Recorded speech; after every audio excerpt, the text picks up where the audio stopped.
Ration card ધારકોને દર મહિને મળશે 1000 રૂપિયા।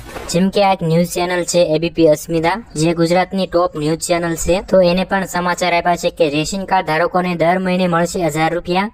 સરકારે કરી મોટી જાહેરાત। સોશિયલ મીડિયામાં પણ આવી એક પોસ્ટ ફરે છે। રેશન કાર્ડ ધારકોને અનાજની સાથે હવે દર મહિને મળશે 1000 રૂપિયા રોકડા। અને મિત્રો, આપણા ગુજરાતના અમુક યુટ્યુબરો પણ આ ટોપિક ઉપર વિડીયો મૂક્યા છે, અને એવા વિડીયો બનાવવાવાળા વિડીયોમાં એમ પણ કહે છે કે આ 1000 રૂપિયાનો લાભ તમે લઈ શકો છો, અને એ માટે તમારે અન્ન નાગરિક પુરવઠા વિભાગની વેબસાઇટ ઉપર ઓનલાઈન અરજી કરવી પડશે।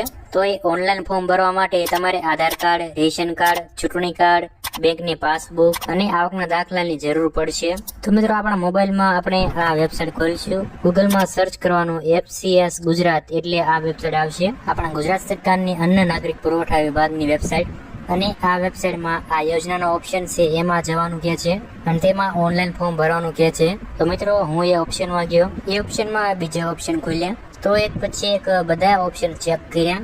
જેમ કે આ છેલ્લો ઓપ્શન છે પંડિત દીનદયાળ ભંડાર યોજના, તો એ ઓપ્શનમાં આવું આવ્યું। વ્યાજબી ભાવની દુકાનોમાં જે ઠરાવ બહાર પાડ્યા છે એની વિગતો આવી। એક બીજો ઓપ્શન ખોલ્યો અત્યોદય અન્ન યોજના, તો જેમાં પણ માત્ર માહિતી જ હતી। આ યોજના ઓપ્શનમાં બે ઓપ્શન ખુલે છે, તો એમાંથી બીજા ઓપ્શનમાં પણ ગયો, તો એમાં પણ માત્ર રેશન કાર્ડની માહિતી જ હતી। હોમ પેજમાં ગયો તો ત્યાં પણ માત્ર માહિતી જ હતી। પછી મને વેબસાઇટની નીચે આ જગ્યાએ મને કંઈક દેખાણું, તો એની અંદર ગયો, તો એમાં પણ માત્ર રેશન કાર્ડ નવું બનાવવું હોય તો એના ફોર્મ હતા, કે જેમાં નવું રેશન કાર્ડ બનાવવું હોય, રેશન કાર્ડમાં નામ ઉમેરવું હોય, જે રેશન કાર્ડના ફોર્મ તમને પીડીએફમાં મળી રહે છે, પણ આમાં પણ મને 1000 રૂપિયા મળે એનું ફોર્મ ન મળ્યું। તો મિત્રો, સાચી હકીકત એ છે કે આ રેશન કાર્ડ ધારકોને 1000 રૂપિયા મળે છે એ ખોટી વાત છે। ગુજરાત સરકારે આવી કોઈ પણ જાહેરાત નથી કરી। આ સમાચાર સાચા છે કે રેશન કાર્ડ ધારકોને દર મહિને 1000 રૂપિયા મળશે, પણ એ તમિલનાડુમાં રહેતા લોકોને જ અમુક યુટ્યુબરો વ્યૂ મેળવવા માટે આવા ખોટા વિડીયો બનાવે છે।